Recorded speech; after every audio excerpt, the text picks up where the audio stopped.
인천의 작은 웨딩홀은 화려한 꽃장식과 우아한 조명으로 꾸며져 있었다.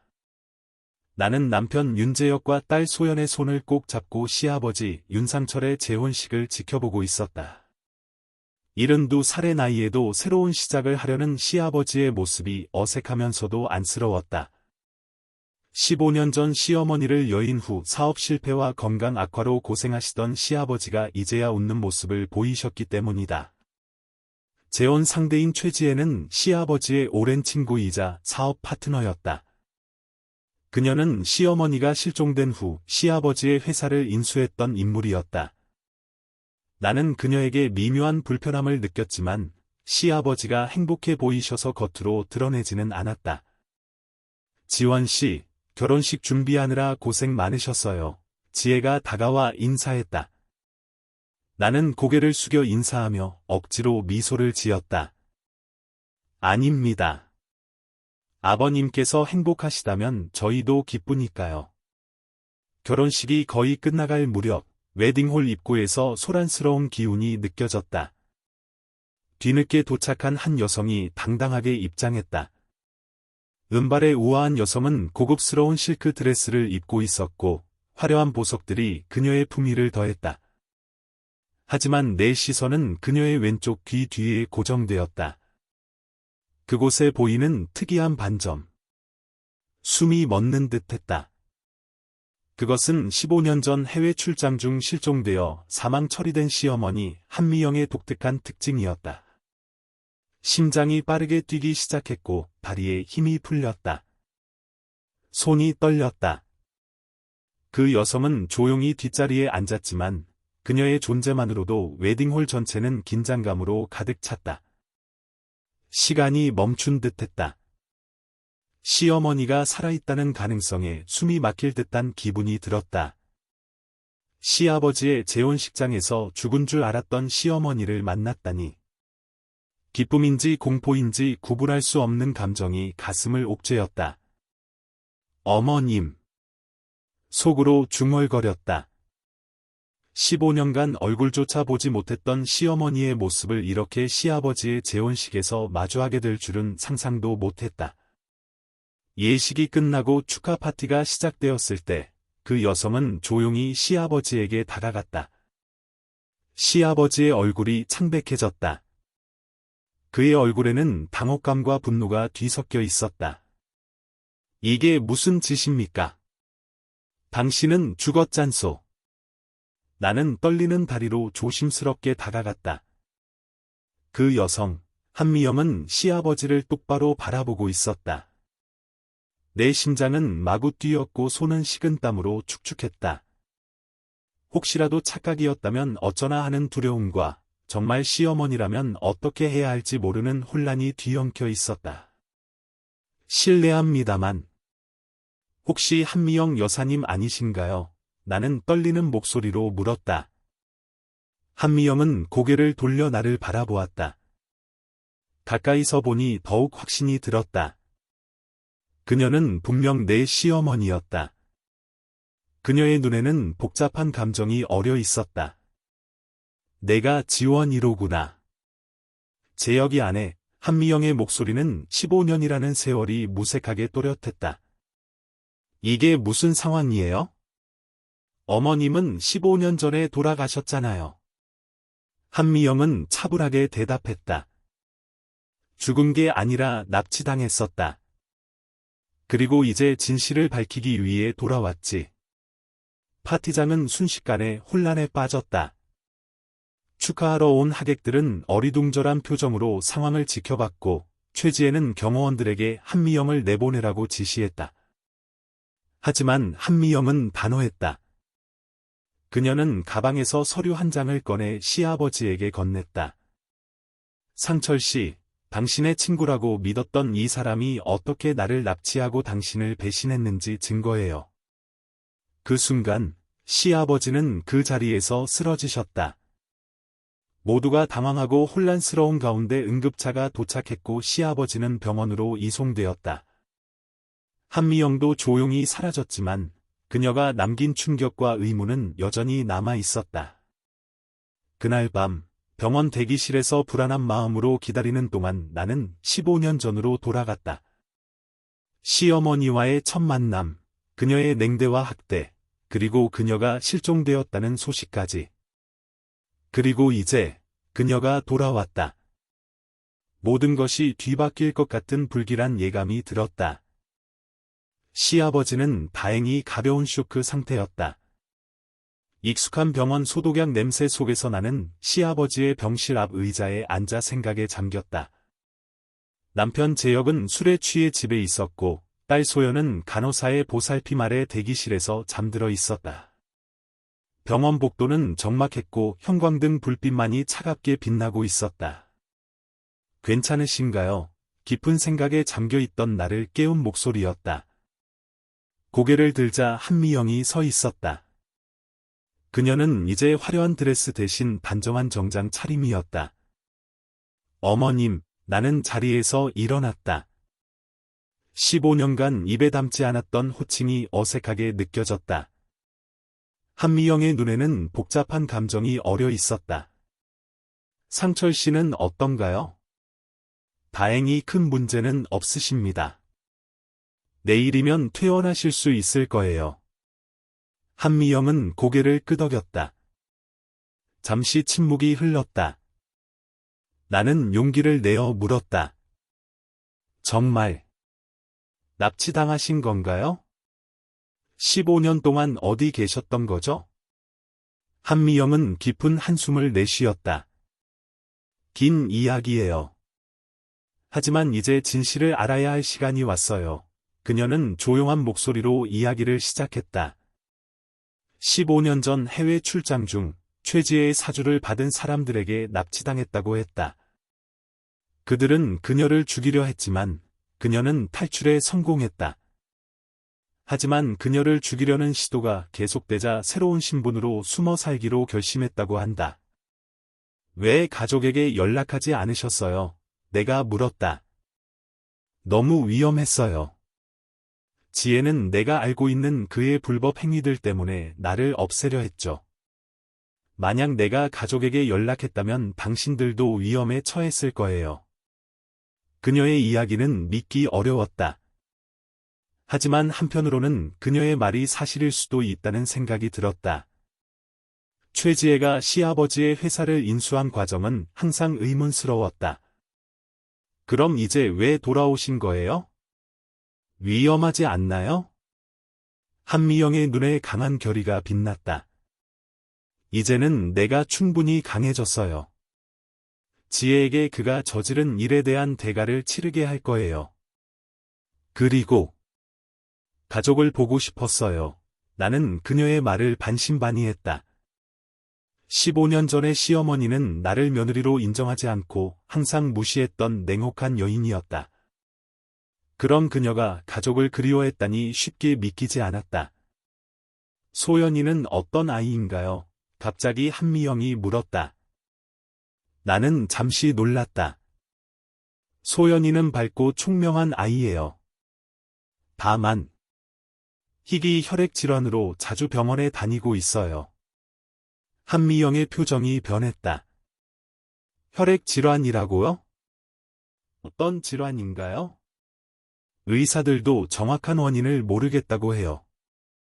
유전적인 요소가 있을 수 있다고 하는데. 한미영은 깊은 생각에 잠긴 듯했다. 그녀의 얼굴에 걱정의 그림자가 드리워졌다. 한번 볼 수 있을까요? 나는 망설였다. 소연에게 갑자기 할머니를 소개하는 것이 혼란스러울 것 같다. 하지만 한미영의 눈빛에는 진심이 담겨 있었다. 지금은 자고 있어요. 내일 아버님께 이야기한 후에. 그때 신우이 지영이 급하게 병실로 들어왔다.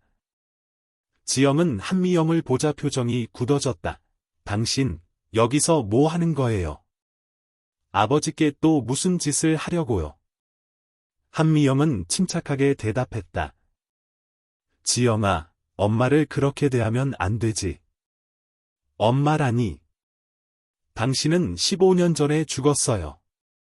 이제 와서 아버지 재산을 노리는 거겠죠. 한미영은 흔들리지 않았다.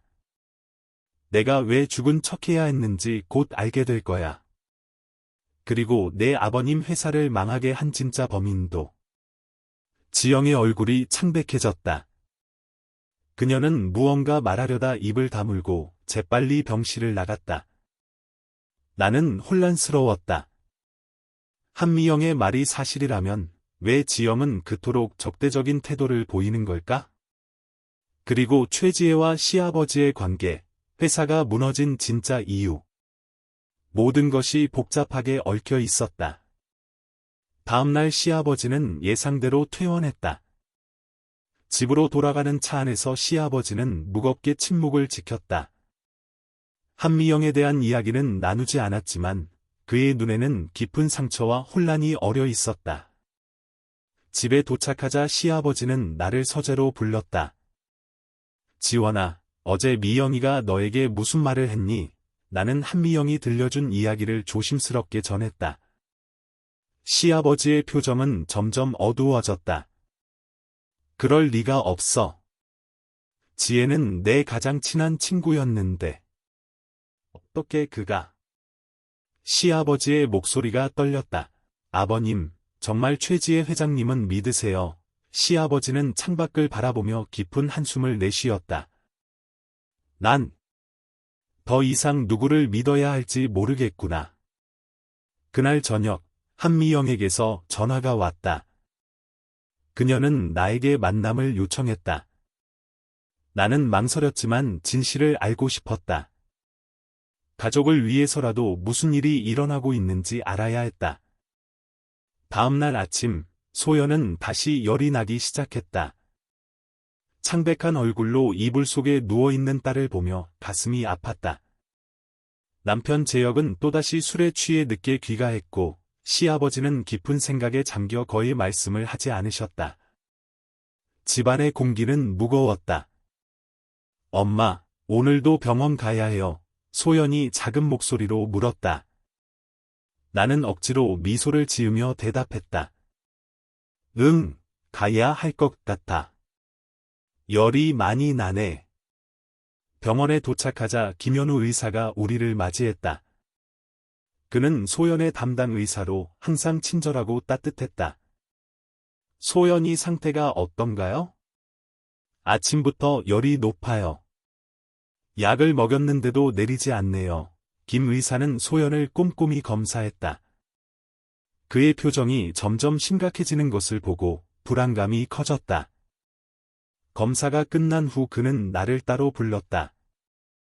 지원 씨, 솔직히 말씀드리자면 소연이 상태가 많이 안 좋아지고 있습니다. 이대로 가다간 조혈모 세포 이식이 필요할 수도 있어요. 충격에 말문이 막혔다. 조혈모 세포 이식은 마지막 수단이었다. 그만큼 소연의 상태가 심각하다는 뜻이었다. 비용이 얼마나 들까요? 겨우 입을 열어 물었다. 김 의사는 조심스럽게 답했다. 보험이 일부 적용되지만 그래도 최소 5천만 원 정도는 준비하셔야 할 겁니다. 현실적으로 그 돈을 마련하기는 불가능했다.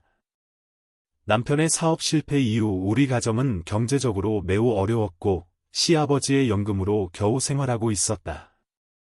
소연의 일상적인 치료비도 부담스러운데 5천만 원이라니.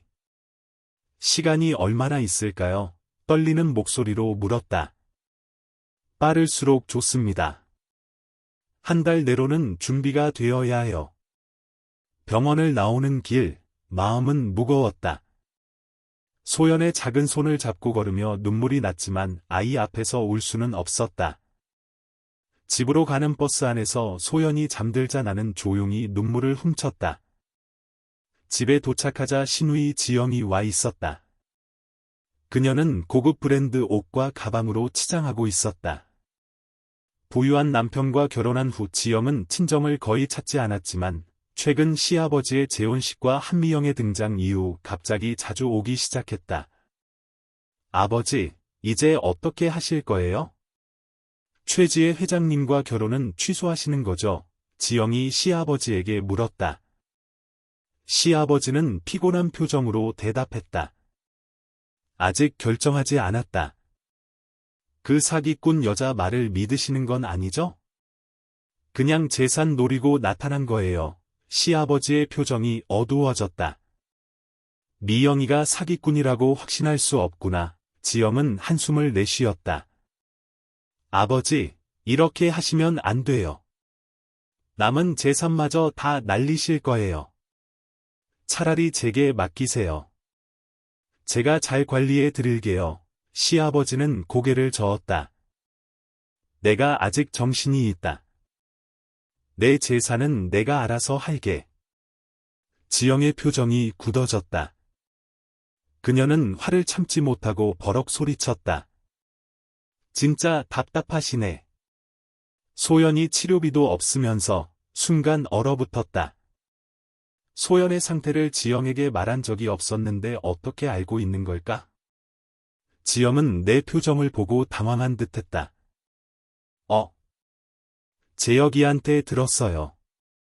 아무튼 제가 도울 수 있는 건 없어요. 우리도 요즘 사업이 어려워서. 그녀는 서둘러 자리를 떴다. 시아버지와 나는 묵묵히 지영의 뒷모습을 바라보았다. 저녁 무렵 한미영에게서 전화가 왔다. 그녀는 소연의 상태를 물었고 나는 오늘 있었던 일을 이야기했다. 한미영은 잠시 침묵했다가 조용히 말했다. 내가 도울 수 있어요. 소연이 치료비를 대겠습니다. 나는 놀라서 말문이 막혔다. 왜요? 소연이는 내 피가 흐르는 손녀예요. 그리고 당신에게 보상해야 할 일이 있어서요. 보상이라니요? 한미영의 목소리가 조금 떨렸다. 15년 전 내가 당신에게 했던 행동들 모두 사과하고 싶어요. 하지만 한 가지 조건이 있습니다. 나는 조건이라는 말에 경계심이 들었다. 어떤 조건인가요? 내 회사에서 일해주세요. 그리고 최지혜에 관한 정보를 모아주세요. 그가 어떻게 상철 씨의 회사를 빼앗았는지 증거가 필요해요. 나는 망설였다. 한미영을 완전히 신뢰할 수 없었지만 소연의 치료비를 마련할 다른 방법이 없었다. 게다가 최지혜에 대한 의심도 커지고 있었다. 알겠습니다. 도와드리겠습니다. 한미영은 만족스러운 목소리로 대답했다. 좋아요. 내일 아침 9시 강남 LK 빌딩 20층으로 와주세요. 전화를 끊고 깊은 생각에 잠겼다. 이 결정이 옳은 것인지 확신할 수 없었지만 소연을 위해서라면 무엇이든 할 수 있었다. 그리고 어쩌면 시아버지의 잃어버린 회사와 명예를 되찾을 수 있을지도 모르겠다는 희망이 생겼다. 그날 밤 남편 재혁이 술에 취해 들어왔다. 그는 소파에 무겁게 몸을 던졌다. 재혁의 눈은 충혈되어 있었고 옷에서는 술 냄새가 진동했다. 오늘도 마셨네요. 나는 한숨을 내쉬었다. 재혁은 쓴웃음을 지었다. 뭐 어쩌겠어. 이게 내 인생인데. 다음날 아침 강남 LK 빌딩 20층에 도착했다. 건물은 웅장했고 로비는 대리석과 유리로 화려하게 꾸며져 있었다. 엘리베이터에서 내리자 미영 인터내셔널이라는 간판이 눈에 들어왔다. 시어머니가 이런 대기업을 운영하고 있다니 믿기지 않았다. 로비에서 젊은 비서가 나를 맞이했다. 정지원 님이시죠? 회장님께서 기다리고 계십니다. 비서를 따라 넓은 사무실로 들어가자 한미영이 창가에 서 있었다. 서울의 전경이 한눈에 내려다 보이는 멋진 전망이었지만 나는 긴장감에 제대로 감상할 수 없었다. 왔군요. 한미영이 돌아서며 말했다. 그녀는 오늘도 우아하고 세련된 정장 차림이었다. 소연이를 위해서라면 무엇이든 하겠습니다. 솔직하게 대답했다. 한미영은 고개를 끄덕였다. 먼저 소연이 치료비는 이미 병원에 송금했어요. 김현우 의사와도 상의했고요. 놀라서 그녀를 바라보았다. 그렇게 빨리요.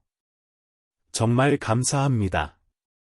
이제 본론으로 들어갈까요? 한미영이 책상으로 돌아가 앉으며 말했다. 내가 당신에게 맡기고 싶은 일은 최지혜에 관한 정보를 수집하는 거예요. 특히 15년 전 상철씨 회사를 어떻게 인수했는지에 관한 자료가 필요해요. 어떻게 도울 수 있을까요? 최지혜는 매주 목요일 저녁 강남의 클럽 블루문에서 측근들과 모임을 가져요. 당신은 그곳에 취업해서 그들의 대화를 녹음하게 될 거예요. 내 얼굴에 충격이 번졌을 것이다. 클럽에서 일하라고요. 저는 그런 경험이 없는데. 망설이며 말했다. 한미영은 침착하게 대답했다. 걱정 마세요. 단순한 서빙 업무만 하면 됩니다. 우리가 모든 것을 준비해 둘 거예요. 나는 여전히 불안했지만 소연의 치료를 위해서라면 어쩔 수 없었다. 알겠습니다. 언제부터 시작하면 될까요? 내일부터. 오늘은 먼저 회사에서 필요한 서류 작업을 마치고 당신에게 최지혜에 관한 배경 정보를 알려드리겠습니다. 한미영은 두꺼운 파일을 꺼내 나에게 건넸다. 파일에는 최지혜의 과거 행적, 사업 관계, 그리고 시아버지 회사 인수 과정에 관한 자료들이 담겨 있었다. 이걸 다 읽어보세요. 최지혜가 어떤 사람인지 이해하는 데 도움이 될 거예요. 하루 종일 자료를 검토했다. 놀랍게도 최지혜는 시아버지 회사를 인수하기 전에도 여러 불법 행위에 연루되어 있었다.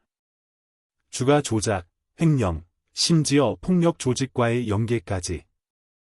겉으로는 존경받는 기업인이었지만 그 이면에는 추악한 비밀이 숨겨져 있었다. 저녁이 되어 사무실을 나오려는데 한미영이 나를 불렀다. 지원 씨, 잠시만요. 그녀는 서랍에서 작은 상자를 꺼내 나에게 건넸다.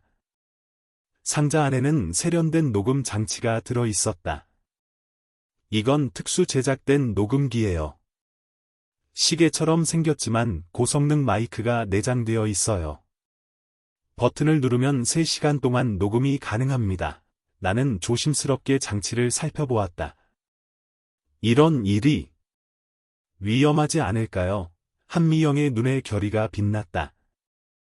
물론 위험할 수 있어요. 하지만 이것이 최지혜의 범죄를 밝힐 유일한 방법이에요. 소연이 치료비만이 아니라 윤 가문의 명예를 되찾는 일이기도 하죠. 그녀의 말에 담긴 진심이 느껴졌다. 어쩌면 한미영은 정말로 가족을 위해 돌아온 것인지도 모른다. 다음 날 밤, 나는 블루문 클럽에서 첫 근무를 시작했다. 화려한 조명과 시끄러운 음악 속에서 긴장감에 몸이 떨렸다. 매니저는 나를 VIP 룸 담당 서빙으로 배치했고 마침 최지혜의 단골 룸을 맡게 되었다. 밤 10시경 최지혜가 측근들과 함께 도착했다. 그들 중에는 놀랍게도 신우이 지영의 남편도 있었다. 나는 긴장된 마음으로 녹음기를 작동시키고 그들에게 음료를 서빙했다. 오늘 상철이 병원에 다시 입원했다더군. 최지혜가 위스키 잔을 기울이며 말했다. 심장이 많이 약해졌나 봐요. 오래 버티기 힘들 거라던데. 지영의 남편이 냉담하게 대답했다. 최지혜는 비웃음을 지었다. 잘 됐어. 이미 재산 대부분을 내가 관리하고 있으니 곧 나머지도 손에 넣을 수 있을 거야. 그런데 그 여자, 한미영은 어떻게 할 겁니까? 최지혜의 표정이 어두워졌다. 걱정 마. 15년 전처럼 다시 없애버리면 돼. 내 심장이 빠르게 뛰었다.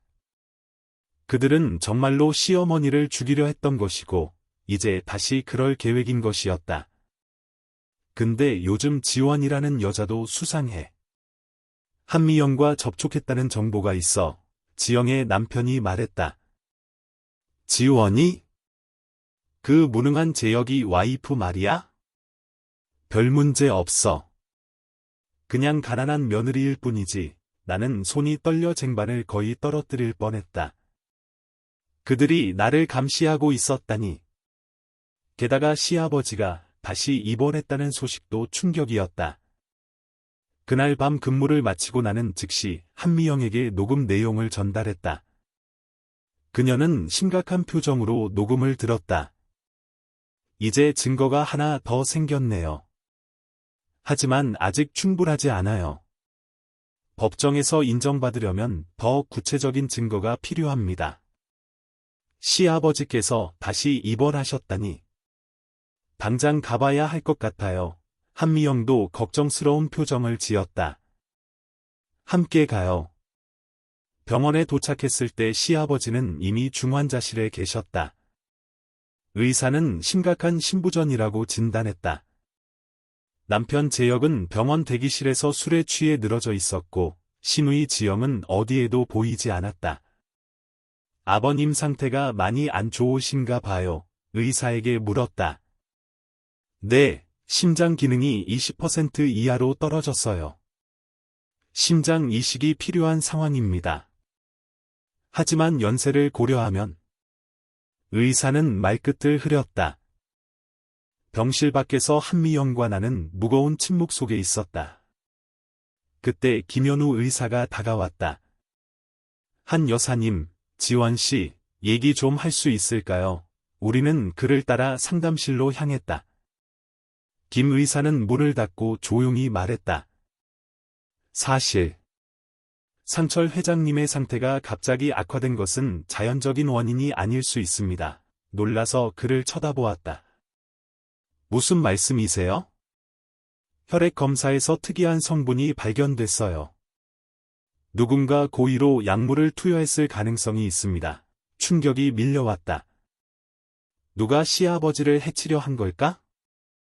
최지혜? 아니면 지영?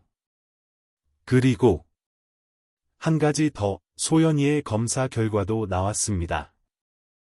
그녀의 희귀 혈액 질환은 유전적인 요소가 강한데, 특히 한 여사님의 혈통과 관련이 있을 수 있어요. 한미영의 표정이 굳어졌다. 무슨 뜻이죠? 김 의사는 잠시 망설이다가 말했다. DNA 분석 결과, 소연이와 한 여사님은 직접적인 혈연 관계가 있습니다. 하지만 지원 씨와 소연이 사이에는 혈연 관계가 없는 것으로 나타났어요. 세상이 무너지는 것 같다. 그게 무슨 말이에요? 믿을 수 없다는 듯 물었다. 제가 소연이 엄마가 아니라고요. 김현우 의사는 조심스럽게 설명했다. DNA 결과는 명확합니다. 소연이는 윤재혁 씨의 딸이 맞지만 지원 씨와는 혈연 관계가 없어요. 대신 한미영 여사님과 직접적인 혈연 관계가 있습니다. 나는 혼란스러워서 자리에 주저앉았다. 12년간 키워온 소연이가 내 친딸이 아니라니. 어떻게 이런 일이 가능한 걸까? 한미영은 긴장된 표정으로 나를 바라보았다. 지원 씨, 진정하세요. 이건 분명 오해가 있을 거예요. 오해라고요? DNA 검사 결과가 어떻게 오해일 수 있죠? 내 목소리가 떨렸다. 김 의사는 조용히 말했다. 한 가지 가능성이 있습니다. 병원 출산 기록을 확인해보니 소연이가 태어난 날 같은 병원에서 출산한 다른 아기와 바뀌었을 가능성이 있어요. 그럼 제 친딸은 어디 있는 거죠? 당황스러움과 공포가 밀려왔다. 한미영이 깊은 한숨을 내쉬었다. 미안해요, 지원 씨, 사실 제가 알고 있었어요. 순간 심장이 멎는 것 같다. 뭐라고요? 15년 전, 제가 실종되기 직전에 알게 된 사실이에요. 최지혜가 병원 직원을 매수해 아기들을 바꿔치기 했던 거죠. 당신의 친딸은 지영의 딸로 자라고 있고, 소연이는 사실 제 외동딸의 아이입니다. 충격에 말문이 막혔다. 시누이 지영의 딸? 그녀의 딸 윤미라? 지금 15살로 소연이와 3살 차이가 난다. 그렇다면 내 친딸이 맞을 수도 있겠다는 생각이 들었다. 왜요? 왜 그런 짓을 한 거죠? 겨우 입을 열어 물었다. 한미영의 눈에 슬픔이 번졌다. 지혜는 윤 가문의 혈통을 뒤섞어 놓음으로써 상철 씨를 무너뜨리려 했어요. 그리고 저를 괴롭히기 위해서요. 제 딸 수진이는 당시 미혼모였고 출산 직후 사망했어요. 그 아이가 소연이입니다. 모든 것이 혼란스러웠다. 내가 알고 있던 현실이 완전히 뒤집힌 기분이었다. 하지만 지금은 이런 충격에 빠져 있을 시간이 없었다. 시아버지의 상태가 위급했다. 나중에 다시 이야기하죠. 지금은 아버님이 중요합니다. 겨우 마음을 추스르며 말했다. 김 의사는 고개를 끄덕였다. 한 가지 더 말씀드려야 할 것이 있습니다. 소연이의 혈액질환 치료를 위해서는 조혈모세포 이식이 필요한데 한 여사님이 가장 적합한 기증자입니다. 한미영은 망설임 없이 대답했다. 당연히 기증하겠습니다. 소연이는 제 외손녀니까요. 병원을 나오는 길에 나는 한미영에게 물었다. 정말 처음부터 모든 것을 알고 계셨던 거예요. 한미영은 깊은 한숨을 내쉬었다. 네, 그래서 돌아온 거예요. 최지혜를 막고 상철 씨를 구하고 그리고 소연이를 구하기 위해서요. 왜 저에게 진작 말하지 않으셨어요? 당신이 믿어주지 않을 것 같았어요. 게다가 소연이를 잃게 될까봐 두려웠을 테니까요. 그녀의 말에 가슴이 아팠다. 소연이가 내 친딸이 아니라는 사실이 나를 충격에 빠뜨렸지만 그렇다고 해서 12년간 키워온 내 딸에 대한 사랑이 변하는 것은 아니었으니까. 소연이는 여전히 제 딸이에요. 피보다 중요한 건 함께한 시간과 사랑이니까요. 한미영의 눈에 감동의 빛이 어렸다. 고마워요, 지원 씨. 그날 밤 집에 돌아와 남편 재혁을 기다렸다. 그에게 모든 진실을 털어놓아야 했다. 하지만 재혁은 또다시 술에 취해 늦게 돌아왔고 대화가 불가능한 상태였다. 다음날 아침, 신우이 지영이 병원을 찾아왔다. 그녀는 시아버지의 병실을 들여다보고는 냉담한 표정으로 대기실로 향했다. 지영 씨, 미라는 어떻게 지내요? 조심스럽게 물었다. 지영은 의아한 표정으로 나를 바라보았다. 갑자기 왜 미라를 물어봐? 그냥 궁금해서요. 지영은 눈을 가늘게 뜨고 나를 살펴보았다. 혹시 뭔가 알게 된 거 있어? 나는 침착함을 유지하려 노력했다. 무슨 뜻이에요? 아무것도 아니야. 그냥 요즘 당신이 한미영과 자주 만난다고 들어서. 누구한테 들었어요? 지영은 비웃음을 지었다. 세상은 좁아요. 지원 씨, 특히 당신처럼 평범한 사람이 갑자기 이상한 행동을 할 때는 더욱 눈에 띄죠. 그녀의 말에서 위협이 느껴졌다. 지영은 분명 나를 감시하고 있었고, 이제는 경고를 보내는 것이었다. 미라가 내 딸 맞나요? 용기를 내어 직접 물었다. 지영의 표정이 순간 굳었다가 이내 비웃음으로 바뀌었다. 무슨 헛소리야? 당신 미쳤어? DNA 검사 결과가 나왔어요. 소연이는 제 친딸이 아니더군요. 지영은 잠시 당황한 듯했지만 곧 냉정을 되찾았다. 그런 말도 안 되는 소리를 누가 했어? 한미영? 그 여자 말을 믿는 거야? 증거가 있어요. 지영 씨, 모든 게 밝혀질 거예요. 지영의 눈에 차가운 빛이 어렸다. 조심해요. 지원 씨, 당신 같은 사람이 감당하기엔 너무 큰 일에 발을 들이고 있어요. 내 충고는 그냥 평범한 며느리로 남아 있으라는 거예요. 그녀는 위협적인 말을 남기고 병원을 떠났다. 나는 불안한 마음으로 시아버지의 병실로 향했다. 시아버지는 여전히 의식이 없는 상태였지만 적어도 안정적인 상태를 유지하고 있었다. 그의 창백한 얼굴을 보니 가슴이 아팠다. 건강하고 활기찼던 시아버지의 모습이 그리웠다. 저녁이 되어 한미영과 나는 병원 카페테리아에서 차를 마시며 앞으로의 계획을 논의했다. 소연이의 치료와 시아버지의 회복, 그리고 최지혜에 대한 증거 수집까지. 해결해야 할 일들이 산더미 같았다.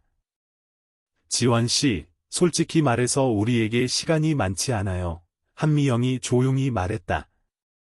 최지혜는 이미 우리를 의심하고 있고 상철 씨 상태도 위급해요. 어떻게 하면 좋을까요? 내일 최지혜 사무실을 방문해서 중요한 서류를 찾아야 해요. 상철 씨 회사 주식을 불법적으로 인수한 증거가 그의 개인 금고에 있을 거예요. 나는 놀라서 그녀를 바라보았다. 그의 사무실에 들어가라고요? 어떻게? 제가 방법을 알고 있어요. 하지만 당신의 도움이 필요합니다. 그녀의 계획은 금고를 열고 증거 서류를 가져오는 것이었다. 위험한 계획이었지만 다른 선택지가 없었다. 다음날 아침, 나는 지영의 남편이 경영하는 회사를 방문했다. 한미영의 지시대로 비서에게 중요한 서류를 전달해야 한다고 말했고, 운 좋게도 그의 사무실에 들어갈 수 있어. 정지원 씨? 무슨 일로 오셨죠? 지영의 남편 박태성이 의아한 표정으로 물었다. 최지혜 회장님께 드릴 중요한 서류가 있어서요. 지영 언니가 전해달라고 했어요. 태성은 의심스러운 눈빛으로 나를 살폈지만 곧 전화가 울렸고 그는 통화하느라 자리를 비웠다. 그 틈을 타 나는 재빨리 책상 서랍을 뒤져 태성의 출입카드를 찾아냈다. 최지혜의 사무실로 향하는 발걸음이 무거웠다. 한미영의 계획대로 비상계단을 통해 60층으로 올라갔고 태성의 카드로 사무실 문을 열었다. 다행히 최지혜는 외부 미팅 중이었고 사무실은 비어 있었다. 금고는 책장 뒤에 숨겨져 있었다. 한미영이 알려준 비밀번호를 입력하자 금고가 열렸다. 안에는 여러 서류 뭉치와 USB 드라이브가 있었다. 서둘러 그것들을 가방에 넣고 사무실을 빠져나왔다. 하지만 엘리베이터 앞에서 최악의 상황이 벌어졌다. 최지혜와 지영이 함께 올라오고 있었던 것이다. 재빨리 비상계단으로 도망치려 했지만 이미 늦었다. 지원 씨? 여긴 웬일이에요? 지영이 의심스러운 눈빛으로 물었다. 태성 씨를 만나러 왔어요. 소연이 치료비 때문에. 최지혜는 날카로운 눈빛으로 나를 훑어보았다. 그런데 왜 태성 씨 사무실이 아니라 60층에 있죠? 길을 잘못 들었나 봐요. 죄송합니다. 얼굴이 화끈거렸다. 가방에는 뭐가 들었죠? 최지혜가 물었다. 심장이 빠르게 뛰었다. 그냥 개인 물건들이에요. 지영이 의심스러운 표정으로 최지혜에게 속삭였다. 그들은 뭔가 감지한 것 같다. 위기감이 몰려왔을 때 갑자기 화재 경보가 울렸다. 혼란 속에서 나는 재빨리 비상계단으로 도망쳤다. 나중에 알게 된 사실이지만 한미영이 나를 구하기 위해 화재 경보를 작동시킨 것이었다. 병원으로 돌아온 나는 떨리는 손으로 한미영에게 서류와 USB를 건넸다. 그녀는 즉시 노트북을 꺼내 USB 내용을 확인했다. 찾았어요. 한미영의 얼굴에 승리의 미소가 번졌다. 상철 씨 회사 주식을 불법적으로 인수한 증거, 그리고 내 납치를 지시한 문서까지. 이것으로 최지혜를 법정에 세울 수 있어요. 안도감이 밀려왔지만 동시에 두려움도 느꼈다. 이제 최지혜는 우리를 의심할 것이고 더 위험한 상황이 올 수도 있었으니까. 그런데 지금 문제는 소연이에요. 한미영이 걱정스럽게 말했다. 아이 상태가 악화되고 있어요. 조혈모세포 이식을 서둘러야 합니다. 김현우 의사가 다가와 저희에게 소연의 최신 검사 결과를 보여주었다. 소연의 상태는 예상보다 더 심각했고 이식 수술은 최대한 빨리 진행되어야 했다. 한 여사님도 검사 결과가 나왔는데 심장에 문제가 있어요. 이식 수술이 위험할 수 있습니다. 한미영은 망설임 없이 말했다. 상관없어요. 소연이를 살리는 게 최우선입니다. 그날 밤, 한미영은 나에게 마지막 비밀을 털어놓았다. 사실, 당신도 내 딸이에요, 지원 씨. 무슨 말씀이세요? 충격에 말문이 막혔다. 제가 어떻게 어머님의 딸일 수 있죠? 한미영의 눈에는 눈물이 고였다. 32년 전, 나는 미혼모였어요. 어린 나이에 아이를 낳았지만 키울 형편이 안 됐죠. 그래서 당신을 입양 보냈어요. 세상이 무너지는 것 같다. 나는 내 친부모가 교통사고로 일찍 돌아가셨다고 알고 있었다.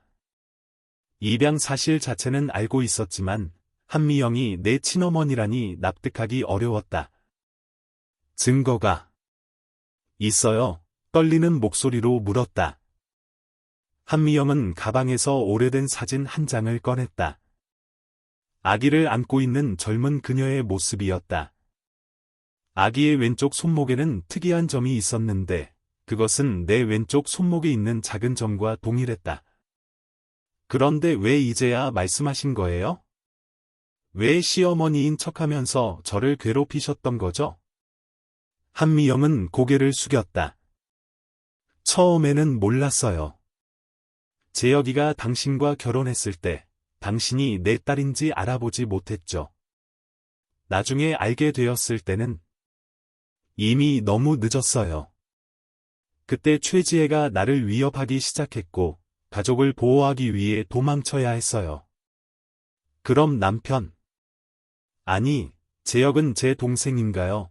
혼란스러운 생각이 꼬리를 물었다. 아니요. 재혁은 상철 씨, 내 남편의 아들이에요. 당신은 내가 상철 씨를 만나기 전에 낳은 아이죠. 상철 씨는 당신의 존재를 몰랐어요. 누구에게도 말하지 않았으니까. 눈물이 볼을 타고 흘러내렸다. 지난 십수년간 겪었던 모든 일들이 뒤바뀐 현실 속에서 새롭게 해석되기 시작했다. 시어머니의 냉대, 가족 내 미묘한 긴장감. 모든 것이 이해되기 시작했다. 그렇다면 왜 저를 며느리로 맞이하셨어요? 진작 말씀하셨어야죠. 말하려고 했어요. 하지만 당신과 재혁이가 이미 깊은 사랑에 빠져 있었고, 내가 진실을 밝히면 모든 것이 무너질 것 같았어요. 그래서 고민하던 중에 최지혜의 음모가 시작됐고, 나는 도망쳐야 했죠. 한미영의 눈물 섞인 고백에 가슴이 아팠다. 그녀의 이야기가 사실이라면 나는 지금까지 모르는 사이에 내 친어머니의 며느리로 살아온 셈이었다. 그리고 내가 그토록 미워했던 시어머니는 사실 나를 지키기 위해 희생한 것일 수도 있었다.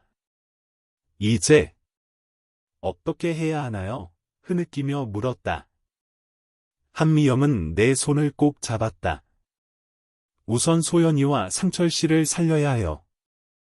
그리고 최지혜를 막아야 합니다. 나머지는 시간이 해결해 줄 거예요. 그날 밤, 나는 병원 대기실 소파에 누워 잠들지 못했다. 내 인생의 모든 것이 거짓이었다는 사실에 충격과 혼란이 가득했지만, 동시에 이상한 안도감도 느꼈다. 그동안 느꼈던 소속감 없음, 가족 내에서의 이질감이 이제 설명되었다. 다음날 아침, 소연의 병실에서 비상벨이 울렸다. 심장이 멎는 듯한 공포에 사로잡혀 소연의 병실로 달려갔다. 의료진들이 분주하게 움직이고 있었고, 소연은 산소 마스크를 쓴 채 창백한 얼굴로 누워 있었다. 무슨 일이에요? 떨리는 목소리로 물었다. 김 의사가 심각한 표정으로 설명했다. 소연이 상태가 급격히 악화됐어요. 이식 수술을 더 이상 미룰 수 없습니다. 지금 당장 준비해야 해요. 한미영이 재빨리 병실로 들어왔다. 그녀의 얼굴은 결연했다. 제가 기증하겠습니다. 지금 당장 수술해주세요. 김 의사가 걱정스럽게 말했다. 하지만 여사님 심장 상태가 심각한 합병증이 발생할 수 있어요. 상관없어요. 소연이를 살리는 게 우선입니다. 나는 한미영의 팔을 잡았다. 너무 위험해요. 다른 방법을 찾아봐야 해요. 한미영은 내 손을 부드럽게 떼어냈다. 내가 소연이를 이 세상에 데려왔어요. 그 아이를 살릴 책임도 나에게 있어요. 의료진은 급히 수술 준비를 시작했다. 한미영은 수술복으로 갈아입기 전 나에게 봉투 하나를 건넸다. 이건 내가 모은 모든 증거예요. 최지의 범죄, 상철씨 회사 인수 과정, 그리고 당신과 미라의 출생에 관한 모든 기록이 들어 있어요. 만약 내가 이 수술에서 깨어나지 못한다면 이것으로 진실을 밝혀주세요. 그럼 말씀 마세요. 시어머니. 아니, 어머니는 반드시 살아남으실 거예요. 한미영의 눈에 눈물이 고였다. 32년 동안 단 한 번도 당신을 내 딸이라고 부르지 못했어요.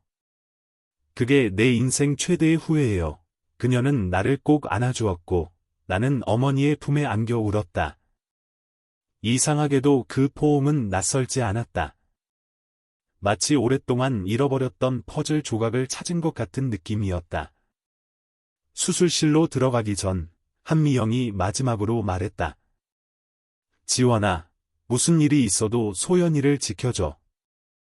그리고 재혁을 용서해줘. 그 아이는 약해서 그랬을 뿐이야. 수술이 시작되고 나는 초조하게 대기실에서 기다렸다. 그때 남편 재혁이 병원에 도착했다. 오랜만에 술에 취하지 않은 맑은 눈을 가진 그였다. 어떻게 된 거야? 소연이가 수술한다고 재혁이 걱정스럽게 물었다. 나는 깊은 숨을 들이마셨다. 이제는 진실을 말할 때였다. 재혁 씨, 알아야 할 것이 있어요. 소연이는 우리 친딸이 아니에요. 그리고 나는 당신 어머니의 친딸이에요. 재혁의 얼굴이 창백해졌다. 무슨 소리야. 나는 한미영이 준 봉투에서 증거 서류들을 꺼내 그에게 보여주었다. DNA 검사 결과, 출생 기록, 그리고 모든 진실이 담긴 문서들이었다. 재혁은 서류를 읽고 충격에 휩싸였다. 이게 사실이야?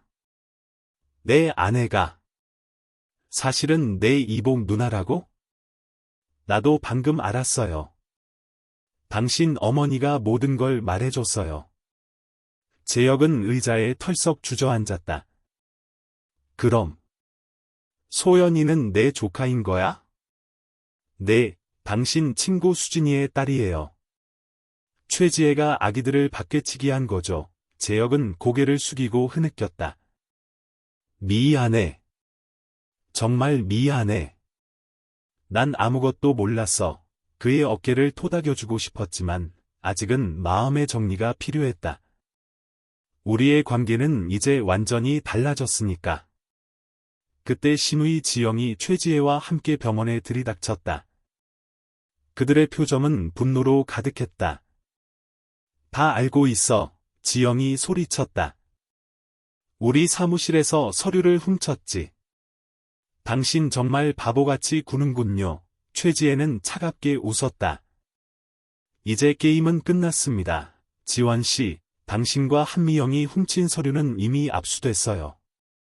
절도죄로 고소당할 예정입니다. 재혁이 벌떡 일어났다. 무슨 짓을 한 거야? 어머니와 소연이가 수술 중인데 최지혜는 비웃었다. 수술이요? 아마 실패할 겁니다. 내가 특별히 신경 써서 말이죠. 그 말에 온몸에 전율이 흘렀다. 무슨 말이에요? 한미영이 살아남아서는 안 됩니다. 그녀가 가진 증거가 너무 위험하니까요. 그리고 소연이? 글쎄요. 부수적 피해라고 할까요? 재혁이 분노에 차서 최지혜의 멱살을 잡았다. 내 딸을 어떻게 할 생각이야? 병원 경비원들이 달려와 두 사람을 말렸다. 그 와중에 수술실 문이 열리고 김현우 의사가 나왔다.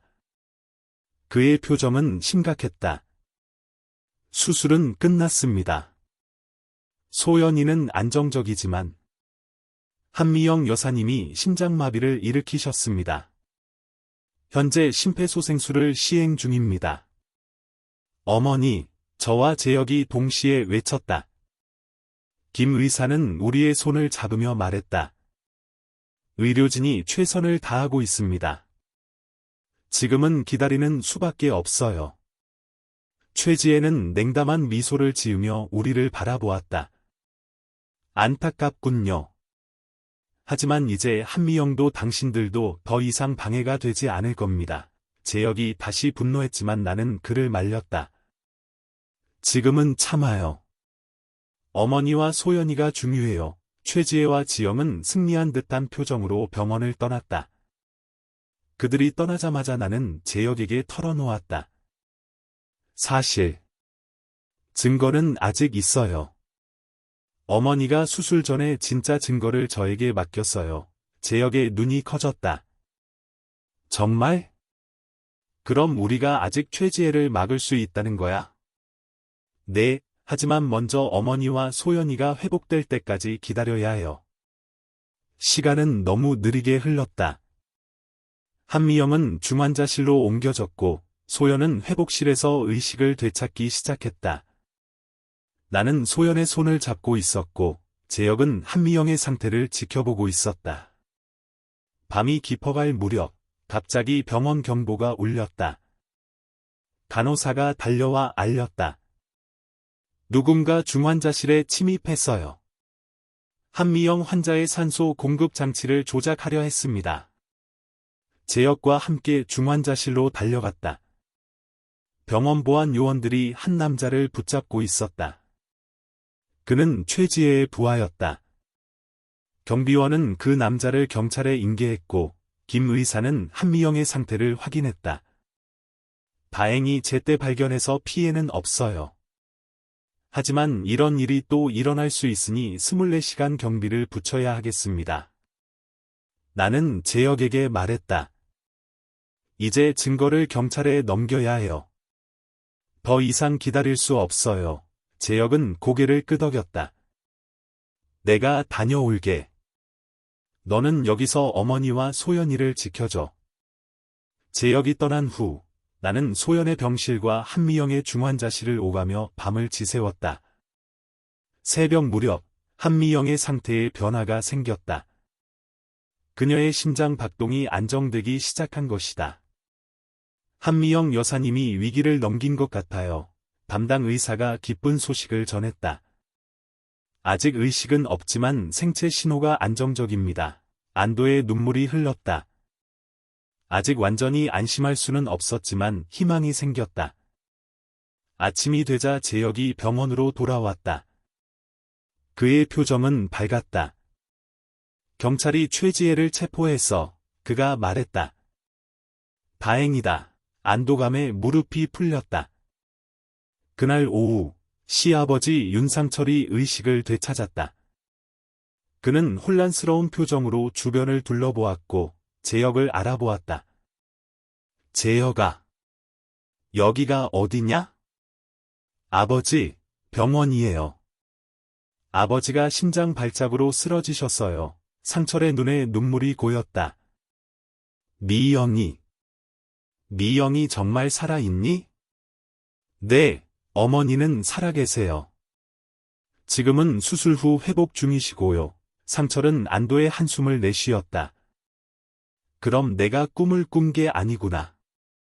정말 미영이가. 나는 상철에게 다가가 그의 손을 잡았다. 아버님, 들으셔야 할 이야기가 많아요.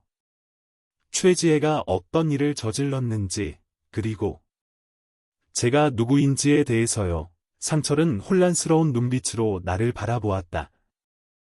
무슨 말이냐, 지원아? 저는 한미영의 친딸이에요. 아버님을 만나기 전에 낳은 딸이요. 상철의 눈이 커졌다. 그는 놀라움과 혼란, 그리고 슬픔이 뒤섞인 표정으로 나를 바라보았다. 그게 사실이냐? 네, 모든 증거가 있어요. DNA 검사 결과도. 상철은 한동안 말없이 천장을 바라보았다. 그리고 마침내 떨리는 목소리로 말했다. 이제 이해가 된다. 미영이가 왜 너를 그토록 냉대했는지. 자신의 비밀이 드러날까 두려웠던 거구나. 아버님, 어머니는 우리 모두를 보호하기 위해 그렇게 하셨어요. 최지의 위협으로부터요. 상철의 눈에 결의가 빛났다. 최지혜. 내 친구라고 믿었던 그 배신자. 반드시 대가를 치르게 해야 한다. 다음 날, 한미영이 마침내 의식을 되찾았다. 그녀의 첫 마디는 소연이는 이였다. 소연이는 무사해요. 수술이 성공적이었어요. 지금은 회복 중이고요. 안도의 눈물을 흘리며 대답했다. 한미영의 창백한 얼굴에 옅은 미소가 번졌다. 다행이구나. 그 아이만 살았다면 내 목숨은 아깝지 않아. 어머니도 살아 계시잖아요. 이제 모든 게 다 좋아질 거예요. 한미영의 눈에 놀라움이 번졌다. 어머니라고 불렀니? 내 눈에서 눈물이 흘러내렸다. 네, 어머니. 이제 더 이상 숨길 필요 없어요. 모든 진실이 밝혀졌으니까. 그때 병실 문이 열리고 시아버지 상철이 휠체어를 타고 들어왔다. 그는 여전히 약했지만 한미영을 직접 보기 위해 중환자실까지 찾아왔다. 미영아. 상철의 목소리가 떨렸다. 상철씨. 한미영이 힘없이 대답했다. 두 사람은 오랫동안 서로를 바라보았다. 15년의 이별, 배신과 고통, 그리고 다시 찾은 사랑. 그 모든 감정이 그들의 눈빛에 담겨 있었다. 난 항상 알고 있었어. 상철이 떨리는 목소리로 말했다. 내가 살아있다는 걸 마음속 어딘가에서 느끼고 있었어. 한미영의 눈에서 눈물이 흘러내렸다. 미안해요. 모두를 버리고 떠나서. 하지만 당신과 가족을 지키기 위해서였어요. 상철은 한미영의 손을 조심스럽게 잡았다. 이제 다 알고 있다. 미영아. 최지혜의 범죄도, 지원이가 너의 딸이라는 것도. 모든 걸 다. 나는 조용히 병실을 나왔다. 두 분이 오랜 시간 나눌 이야기가 많을 테니까. 그 순간 남편 재혁이 급하게 달려왔다. 지원아. 큰일 났어. 최지혜가 보석으로 풀려났어. 뭐라고요? 어떻게 그럴 수가. 그 자의 인맥이 대단해. 이미 병원으로 오고 있대. 우리 가족을 해치려는 것 같아. 순간 공포가 엄습했다. 아직 어머니와 소연, 그리고 시아버지 모두 병원에 있었고, 그들은 자신을 지킬 수 없는 상태였다. 어서 경찰에 연락해요. 다급하게 말했다. 재혁은 고개를 저었다. 이미 했어. 하지만 그들이 도착하기 전에 최지혜가 먼저 올지도 몰라. 그때 병원 로비에서 소란이 일어났다. 최지혜가 경호원들을 대동하고 병원에 들이닥친 것이다. 그들은 한미영의 병실을 향해 달려가고 있었다. 재혁 씨. 소연이를 데리고 비상구로 빠져나가요. 저는 어머니와 아버님을 지킬게요. 재혁은 잠시 망설이다가 고개를 끄덕였다. 조심해. 곧 돌아올게. 재혁이 소연의 병실로 달려가는 동안 나는 한미영의 병실로 향했다. 최지혜와 그의 부하들이 이미 그곳에 도착했을까봐 두려웠다. 병실에 도착하자 최지혜가 상철과 한미영 앞에 서 있었다. 그의 얼굴은 분노로 일그러져 있었다. 여기까지야, 한미영. 최지혜가 차가운 목소리로 말했다. 내가 모은 증거는 이미 내 사람들이 압수했다. 복수할 시간이야. 증거는 이미 검찰에 제출되다. 최동서, 상철이 의외로 강한 목소리로 말했다. 내가 아무리 발버둥 쳐도 소용없어. 최지혜는 비웃었다. 그래? 그럼 너희도 살아남아 증언할 일은 없겠군. 그가 주머니에서 뭔가를 꺼내려는 순간 나는 과감히 앞으로 나섰다. 그만하세요. 최진 씨, 단호하게 말했다. 병원 전체에 CCTV가 설치되어 있어요. 당신의 모든 행동이 녹화되고 있다고요. 최지혜는 잠시 망설였다. 그때 병원 경보가 울리고 보안 요원들이 달려왔다. 그들 뒤로 경찰들도 따라오고 있었다. 최지혜 씨, 당신을 체포합니다. 경찰이 단호하게 말했다. 살인미수, 증거인멸, 그리고 병원 침입 혐의로 최지혜는 마지막으로 한미영과 상철을 노려보았다. 이게 끝이 아니야. 난 반드시. 그의 말은 경찰에 의해 중단되었고 그는 결국 수갑을 차고 끌려나갔다. 경호원들도 모두 체포되었다. 위기가 지나가자 병실에는 안도의 한숨이 퍼졌습니다. 한미영은 약해진 몸으로 제 손을 꼭 잡았습니다. 용감했구나, 지원아. 내가 없었다면 우리 모두 위험했을 거야. 상철은 고맙다는 눈빛으로 저를 바라보았습니다. 이제야 알겠구나. 내가 왜 이 가족의 진정한 기둥인지. 재혁이 소연을 데리고 병실로 돌아왔습니다. 소연은 수술 후 약해진 상태였지만 의식은 또렷했습니다. 그녀는 한미영을 보며 미소 지었습니다. 할머니. 한미영의 눈에 눈물이 가득 찼습니다. 그래, 내 사랑하는 손녀. 그 순간 우리는 진정한 가족이 되었습니다. 혈연으로 이어진 것보다 더 강한 사랑과 희생, 그리고 용서로 맺어진 진정한 가족이요. 2달이 지났습니다. 어머니 한미영과 딸 소연은 건강을 완전히 회복했고 시아버지 상철도 퇴원하여 새로운 삶을 시작했습니다. 최지혜는 징역 30년을 선고받았습니다. 살인미수, 납치, 사기, 회사 자금 횡령 등 그의 죄목은 끝이 없었습니다. 신우이 지영과 그녀의 남편도 각각 징역 5년과 10년을 선고받았습니다. 오늘은 특별한 날이었습니다. 제 친딸 미라를 만나는 날이었죠. DNA 검사 결과 지영의 딸 미라가 정말 제 친딸임이 확인되었습니다. 15년간 지영의 딸로 자라온 미라에게 진실을 알리는 것은 쉽지 않았습니다.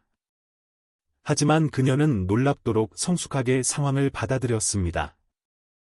저택거실에 앉아 미라를 기다리는 동안 남편 재혁이 옆에 앉았습니다. 그는 이제 술을 완전히 끊었고 한미영의 회사에서 일하며 새로운 삶을 살고 있었습니다. 긴장돼 재혁이 조심스럽게 물었습니다. 네, 많이요. 내 친딸인데 어떻게 대해야 할지 모르겠어요. 재혁은 제 손을 꼭 잡아주었습니다. 그냥 내 마음이 이끄는 대로 하면 돼. 미라도 널 만나고 싶어 했잖아. 우리의 관계는 많이 달라졌습니다. 법적으로는 여전히 부부였지만 실제로는 가족 같은 관계였습니다. 서로를 이해하고 존중하는 새로운 관계를 만들어가고 있었죠. 초인종이 울렸고 가정부가 미라를 안내했습니다. 15살 소녀 미라는 한복을 곱게 차려입고 있었습니다. 그녀는 저를 닮아 있었고 그것을 보는 순간 가슴이 뭉클했습니다. 안녕하세요, 어머니. 미라가 조심스럽게 인사했습니다. 저는 눈물을 참으며 그녀에게 다가갔습니다. 안녕, 미라야. 어색한 침묵이 흘렀습니다. 우리는 서로 어떻게 대해야 할지 몰랐습니다. 그때 소연이 달려와 미라의 손을 잡았습니다. 언니, 내 방 보여줄게. 정말 예뻐. 소연이 순수하게 말했습니다. 소연의 순수함 덕분에 긴장이 풀렸고 미라도 미소를 지었습니다. 두 아이는 손을 잡고 2층으로 올라갔습니다. 아이들은 쉽게 적응하는군요. 어머니 한미영이 차를 들고 거실에 들어오며 말했습니다. 네, 어른들보다 훨씬 현명한 것 같아요. 한미영은 미소 지으며 차를 따랐습니다. 미라가 너랑 참 닮았구나. 처음 봤을 때 깜짝 놀랐어. 어머니, 앞으로 어떻게 되는 거죠? 미라의 양육권은 미라가 결정할 거야. 한미영이 단호하게 말했습니다. 그 아이는 이미 충분히 혼란스러울 테니 우리가 더 압박하면 안 돼. 일단은 주말마다 여기서 시간을 보내고 점차 관계를 만들어가는 게 좋을 것 같아. 저는 고개를 끄덕였습니다. 어머니의 말이 맞았습니다. 급하게 서두르면 미라가 더 상처받을 수 있었으니까요. 시아버지 상철이 서재에서 나왔습니다. 그는 회복 중이었고 한때 잃었던 회사도 되찾았습니다. 한미영의 도움으로 30년 된 회사는 다시 번창하기 시작했습니다. 오늘 좋은 소식이 있어. 상철이 밝은 표정으로 말했습니다.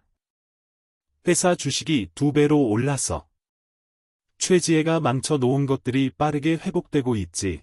한미영은 만족스럽게 미소 지었습니다. 내 능력이 항상 뛰어났지. 아, 상철씨, 내가 한 건 그저 기회를 다시 만들어준 것뿐이야. 두 분의 관계도 많이 회복되었습니다. 아직 공식적으로 재결합하지는 않았지만 함께 보내는 시간이 많아졌고 서로를 향한 감정도 여전했습니다. 저녁이 되자 온 가족이 식탁에 모였습니다. 한미영, 상철, 재혁, 소연, 미라, 그리고 저, 처음으로 완전한 가족 식사였습니다. 식사 전에 말하고 싶은 게 있어요. 제가 조심스럽게 입을 열었습니다. 우리 가족은 정말 특별한 여정을 거쳤어요. 거짓과 배신, 그리고 상처로 가득했던 과거. 하지만 이제 우리는 진실과 사랑, 그리고 용서로 새로운 시작을 하고 있죠. 모두가 고개를 끄덕였습니다. 재혁은 제 손을 잡았고 소영과 미라는 서로를 바라보며 미소 지었습니다. 앞으로도 쉽지 않을 거예요. 우리의 관계는 복잡하고 아직 해결해야 할 것들이 많으니까요. 하지만 한 가지 확실한 것은 우리가 서로를 지키기 위해 어떤 희생도 마다하지 않는다는 거죠.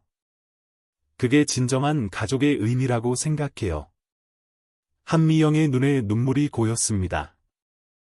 지원아, 내가 자랑스럽구나. 내가 용기가 없어서 못했던 모든 것을 내가 해냈어. 내가 정말 내 딸이구나. 상철도 감동한 표정으로 말했습니다. 지원이 말이 맞아. 우리는 이제 진정한 가족이야. 혈연보다 더 중요한 것은 서로에 대한 사랑과 존중이지. 그럼 이제 저는 뭐가 되는 거예요? 미라가 조금 혼란스러운 표정으로 물었습니다. 저는 윤씨 가문의 사람인가요? 아니면? 넌 그냥 미라야. 제가 따뜻하게 대답했습니다. 우리 모두의 소중한 가족이고 내가 편안하게 느끼는 대로 살면 돼. 억지로 뭔가를 강요하지 않을게. 미라의 눈에 안도감이 번졌습니다. 감사해요, 어머니. 그날 밤 저는 정원에 홀로 나와 별을 바라보았습니다.